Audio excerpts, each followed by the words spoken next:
किया है कफन पे भी टैक्स, और अब तो खेल के प्राइज मनी पे भी। तो ये झोल समझ में नहीं आ रहा है कि जो टॉप 30 में है उसको 7700 प्राइज मनी मिल रहा है, और जो टॉप 30 के बाहर है उनको 9000 का प्राइज मनी मिल रहा है। तो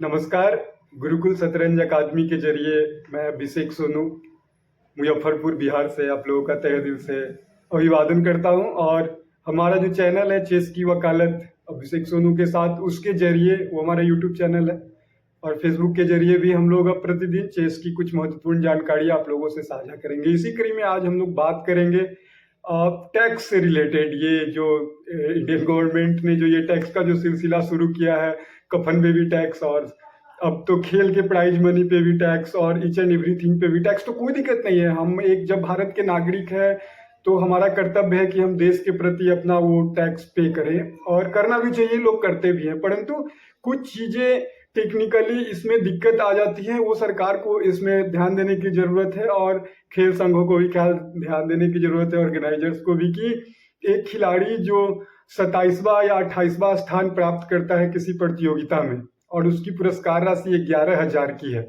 तो उसे उसका टैक्स कट के उसे 7700 मिलता है।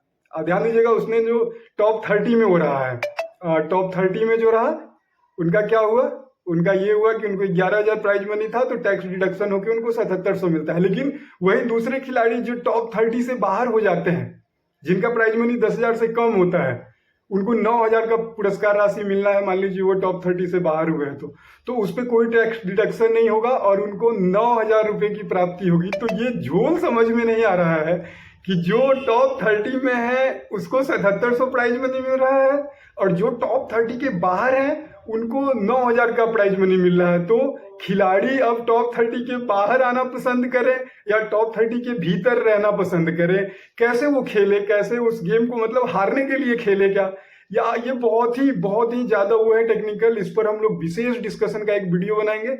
ये एक ट्रायल वीडियो था आप लोगों के लिए कि हम लोग फिर से शुरू हो रहे हैं चेस की वकालत चैनल के जरिए, अब वीडियो हमारे रिलीज हुआ करेंगे।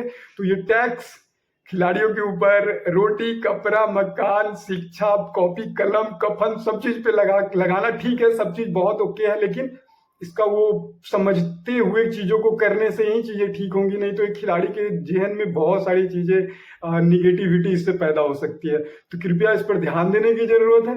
ये टैक्स के ऊपर ये किस तरीके का टैक्स है, ये किस तरीके से लगना चाहिए, यही ना वो मतलब समझ से बाहर है कि एक को 7700 मिल रहा है जो टॉप 20 में है, टॉप 30 में है, और जो टॉप 30 से बाहर है उनको 9,000 का पुरस्कार राशि मिल रहा है। ये गोवा के प्रतियोगिता का आप कैटेगरी बी का प्राइज PDF उठा करके देख ले, और भी ढेरों ऐसे उदाहरण हैं। तो हम लोग इस पर डिटेलिंग चर्चा करेंगे। तो आप लोगों के सपोर्ट की फिर से अब जरूरत है, अब चेस की वकालत फिर से शुरू हो रही है, तो आप लोगों का पुनः वही दुलार और प्यार चाहिए होगा। बहुत बहुत धन्यवाद।